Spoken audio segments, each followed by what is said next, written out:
दोस्तों, आप जब भी किसी होलसेल मंडी में जाएं और वहां से माल परचेस करने की सोचें कि चलो हम मंडी में जा रहे हैं, होलसेल बिजनेस करेंगे या अपनी शॉप डालेंगे, एक्स वाई जेड कोई भी बिजनेस कर रहे हैं, तो अक्सर फ्रॉड भी होते हैं। बहुत सारे लोगों के साथ हुए हैं, हमारे दोस्तों के साथ भी हुए हैं, बहुत सारे जानकारों के साथ भी हुए हैं। तो हम आपको आज अवगत करा रहे हैं कि आपको ऐसे लोगों से दूर रहना है। आप जब भी जाएं मार्केट में हमेशा सतर्क रहें और अपना पैसा सुरक्षित रखें। दोस्तों, तो कई बार क्या होता है, हम उस चीज़ की आपको जानकारी दे रहे हैं कि किस प्रकार से आपके साथ फ्रॉड होता है। तो दोस्तों, जब भी हम मंडी में जाते हैं तो हम ये सोचते हैं कि हमने बहुत सारा पैसा बचा लेंगे, मार्केट में यहाँ सस्ता माल लेके जाएंगे, हम जहाँ पर भी बेचेंगे यहाँ से 2 गुना तो कर लेंगे, या 2 गुने नहीं करेंगे। अगर हम 1 लाख का माल ले जाएंगे तो 20-25 हज़ार रुपये तो हम आराम से बचा लेंगे। हर किसी की एक आशा होती है, उम्मीद होती है। हम भी शायद यही सोचते हैं जब भी मंडी से माल लेके आते हैं कि हमने 1 लाख रुपये का माल लिया तो 1 लाख रुपये में 10-15-20 हज़ार तो मुझे बच ही जाने चाहिए। लेकिन 10-15-20 हज़ार रुपये में दोस्तों खर्चा भी होता है, और खर्चा के बाद आप ये है 1 लाख रुपए में 10% तो आप खर्चा काट के बचा सकते हैं, यानी 10% आपका मार्जिन मिल जाता है। लेकिन दोस्तों, एक समस्या भी आती है। जब आप मार्केट में जाते हैं, नया पर्सन होता है, लोग उसे नहीं जानते हैं, और आप लोगों को नहीं जानते हैं, नई पार्टियों से जुड़ते हैं, तो क्या होता है, बहुत सारे लोग आपके साथ फ्रॉड करते हैं, आपको धोखा देते हैं।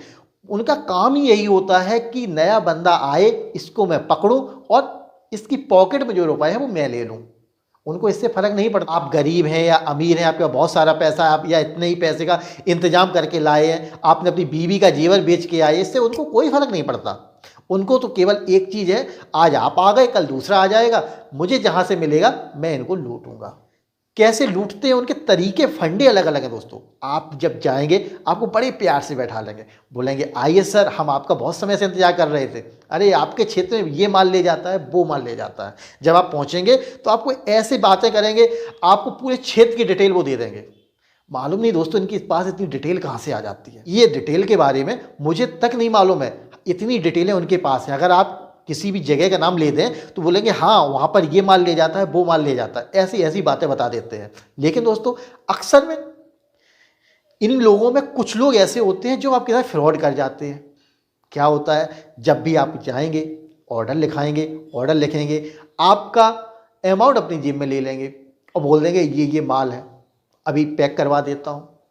अगर आप ज़्यादा सतर्क हैं, आपने कहा कि विजय भदौरिया ने बोला था कि वहाँ वो पैसे ले लेते हैं, दुकान चेंज कर देते हैं, पैसे माल नहीं डालते, यही तो मैंने आपको बताया है। तो ये आपको क्लियर हो गया। अब वो क्या करेंगे, ठीक है कोई बात नहीं, आप मैं शाम तक आपका माल पैक करा दूंगा।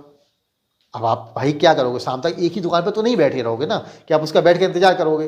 तो अब वो आप वहाँ बैठ गए, तो उसने क्या किया, आपको जो चीज़ दिखाई, आपने अगर ब्रिक्सु देखे उसके, तो क्वालिटी आपको इतनी अच्छी दिखाएगा कि जेन्युइन जो उसके आगे फेल है, या फिर जेन्युइन के समथिंग, जैसा जेन्युइन लग रहा है वैसा ही आपका ये देखने में लगेगा। परंतु दोस्तों, जब आपका माल पैक होगा तो उसमें क्वालिटी सेकंड नंबर की हो जाएगी, यानी कि जो माल आपने देखा वो आपको नहीं दिया गया, आप सामने हैं। क्योंकि क्या हुआ, जब भी आप देखेंगे तो पन्नी देखेंगे, आपके सामने एक फाड़ देगा, वो जब फाड़ देगा उसके बाद आप देख लेंगे।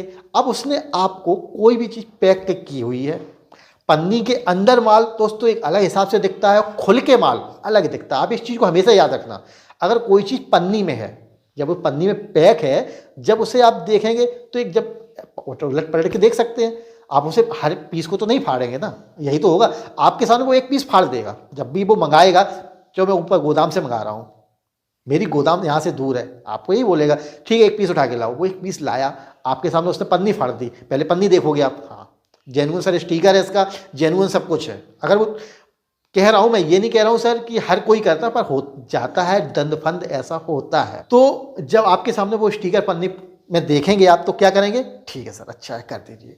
तो ऐसे आपको कई एक प्रोडक्ट पहले दिखाएगा, जब सारे प्रोडक्ट आपने देख लिए, क्वालिटी आपको चेक करा देगा, बहुत अच्छी बात है। अब पैक करवाने के लिए आप वहीं रुक गए, जब आप रुक गए उसके बाद उसने क्या किया, सेकंड का माल उसमें डलवा दिया, दिखा कुछ मिला कुछ। और आप शाम के आए, देखिए सर मैं आपके सामने गिनती करवा देता हूं, प्रत्येक चीज पर्चे में एक चीज मिलाओ, मिला दी, बॉक्स में डाल दो। दूसरी चीज़ मिलवाई, बॉक्स में डाल दो। तीसरी चीज़ मिलवाई, बॉक्स में डाल दो। हर एक चीज़ मिलवा के आपके सामने पैक करवा दिया।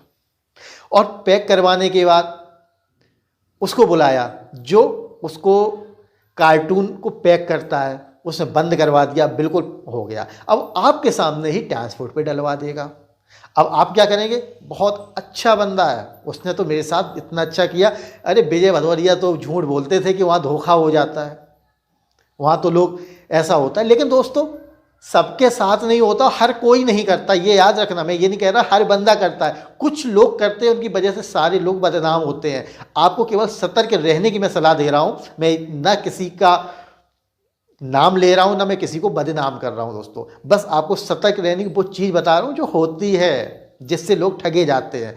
तो आपने पैक करवा के ट्रांसपोर्ट पे डलवा दिया, और ट्रांसपोर्ट पे डालने के बाद जब वो माल आपके घर पे आया 8-10 दिन बाद, अब आपने खोला, चलो मैं बिजनेस शुरू करूंगा और मार्केट में जाऊंगा। आप गए, आपने बोला नंबर 1 का माल है सर, इतना लीजिए इतना लीजिए। आपने जाके मार्केट में फिर सेल किया, लोगों को भी विश्वास हो गया, बंदे पैसनी अच्छी लग रही, सब कुछ अच्छा लग रहा है, माल अच्छा होगा, उसने भी ले लिया आपसे। लेने के बाद अगले महीने फिर आपने ऑर्डर कर दिया बंदे को, बंदे ने फिर माल आपको भेज दिया। एक के बाद दूसरा ऑर्डर आ गया। जब दोबारा आप मार्केट में लेके गए, अब पार्टी आपसे बोली सर आपके माल पे तो बहुत शिकायत है, आपके माल तो बहुत कंप्लेन है, अपना माल वापस ले जाओ। अब आप क्या करेंगे मुझे बताइए? अब आप क्या करेंगे? आपने माल पहले मंगा के तो बेच चुके हैं, वो आपको वापस मिलने लगा, और जो लेके आ गए अब उसका क्या करेंगे? आपने पेमेंट पूरा कर दिया है, जबकि आप मार्केट में गए हैं, तो हो सकता है कि आपका 50% कैश मिला हो, 50% उधार हो। आप क्या करेंगे? मुझे थोड़ा सोचिए और बताइए कि आप क्या करें। नीचे कमेंट में जरूर बताइए सर, अगर ऐसी स्थिति आपके पास आती है तो अब क्या करेंगे आप। उसका रेजुलेशन मेरे पास है दोस्तों, अगर आपको ना मिले तो मैं अगले वीडियो में आपको बताऊंगा तब आपको क्या करना है। लेकिन आज आप मुझे इस चीज़ के बारे में जरूर बताइए कि आपकी सिचुएशन अगर ये हो रही है तब आप क्या करने वाले हैं, कैसा महसूस होगा आपको। तो दोस्तों जब ऐसी सिचुएशन आती है तो बहुत सारे लोग जो बहुत ही खुशी के साथ बिजनेस शुरू करते हैं, और जब उनके साथ ऐसा हो जाता है तो उनका बिजनेस यहीं से बंद हो जाता है, फ्लॉप हो जाता है। माल आपका आ गया है, अब उसे बेचने में समस्या है, लोग ले नहीं रहे हैं, और जो ले रहे हैं वो आपको वापस कर रहे हैं। तो या फिर आप उसको कम कीमत पे बेचोगे, कम कीमत बेच रहे हो तब घाटा है, और ज़्यादा कीमत पे बेच नहीं सकते तो बहुत सारी समस्याएं आती हैं दोस्तों। इस प्रकार से भी लोगों के साथ बहुत से फ्रॉड होते हैं दोस्तों। ये बिजनेस जो है ना दोस्तों, कमाई अच्छी होती है, लेकिन अगर आप इसमें जागरूक रहें तो अच्छा कमा सकते हैं। लोगों से सचेत रहिए, हर जगह दोस्तों फ्रॉड बैठे हुए हैं और वो आपके साथ फ्रॉड करते रहते हैं। बहुत सारे लोग आपको विजय भदौरिया बन के कॉल कर रहे हैं। मुझे मालूम है कि आप जो नंबर नीचे कमेंट में छोड़ देते हैं, विजय भदौरिया तो कभी कॉल नहीं कर रहे हैं उन पे, पहले कभी कॉल किए थे जब शुरू में मैंने यूट्यूब चैनल चालू किया था, तो काफ़ी लोगों को मैंने उसकी राय दी। लेकिन आज के समय में दोस्तों इतने कमेंट्स इतनी कॉल आ जाती है कि मैं किस किस को कॉल करूं। आप खुद बताइए दोस्तों कि मैं किस किस को कॉल कर सकूं। मुझे अपना बिजनेस भी देखना होता है, टाइम मिलता है तो 1-2 घंटे मेरे वीडियो बनाने में चले जाते हैं, एडिट करने में चले जाते हैं, तो कुछ टाइम इसमें चला जाता है। मेरे पास इतना एक्स्ट्रा टाइम नहीं बच रहा है दोस्तों कि हम आपके कमेंट्स का भी जवाब दे सकें, आपको कॉल भी कर सकें। दोस्तों मैं आपको बहुत सॉरी बोलूँगा कि मैं आपको कॉल नहीं कर पा रहा हूँ, और कमेंट भी दोस्तों कोशिश करता हूँ ज़्यादा से ज़्यादा रिप्लाई दे दूँ। जिनको रिप्लाई नहीं दे पा रहा हूँ उनके लिए सॉरी दोस्तों। तो दोस्तों इस प्रकार से आप बिजनेस में सचेत रहिए और बिजनेस को शुरू कीजिए। और अगर आपको फिर भी कोई समस्या आ रही है, आप चाहते हैं कि आप मुझसे बात करें, मुझसे कुछ जानकारी प्राप्त करना चाह रहे हैं, तो आप कॉल मी 4 ऐप के द्वारा मुझे बात कर सकते हैं। मैं उसका लिंक नीचे डिस्क्रिप्शन में दे दूंगा और उसकी जानकारी आप मुझसे ले सकते हैं। दोस्तों कुछ भी पूछना है, कोई अर्जेंट है तब पूछिए। मैं ये नहीं कहता कि छोटी मोटी चीज़ के लिए आप मुझे कॉल कीजिए, क्योंकि वहाँ चार्ज लगता है आपसे। और चार्ज दोस्तों इसलिए कि कोई बिगैर मतलब में कोई कॉल करे, क्योंकि क्या होता है दोस्तों, जो लोग खाली बैठे हुए हैं, जियो ने तो कॉल फ्री कर रखी है, एक बार आपने पेमेंट कर दिया आपका काम हो रहा है, तो बहुत सारे लोग केवल टाइम पास करते हैं दोस्तों। इसलिए मजबूरन मुझे ये कदम उठाना पड़ा। जो वाकई में कुछ करना चाहते हैं तो वो इससे नहीं हिचकिचाएंगे, वो सोचेंगे कोई बात नहीं, मैं थोड़ा सा चार्ज लगेगा लेकिन मुझे जो जानकारी चाहिए मुझे जानकारी मिल जाएगी। तो ये होता है दोस्तों सिस्टम। तो दोस्तों ये वीडियो आपको कैसा लगा नीचे कमेंट करके जरूर बताइए, और अगर आपको इसी प्रकार का तीसरा वीडियो चाहिए तो उसके भी बारे में आप नीचे कमेंट कीजिए, हम आपको तीसरा भी वीडियो देंगे। क्योंकि इस प्रकार की और समस्याएं आती हैं, क्या समस्याएं आती हैं वो भी हम आपको अगले वीडियो में बताएंगे दोस्तों। तो दोस्तों यह था मेरा आज का वीडियो। आपको कैसा लगा कमेंट कीजिए, लाइक कीजिए, अपने दोस्तों में शेयर कीजिए। और दोस्तों वीडियो देखने के लिए आपका बहुत बहुत धन्यवाद।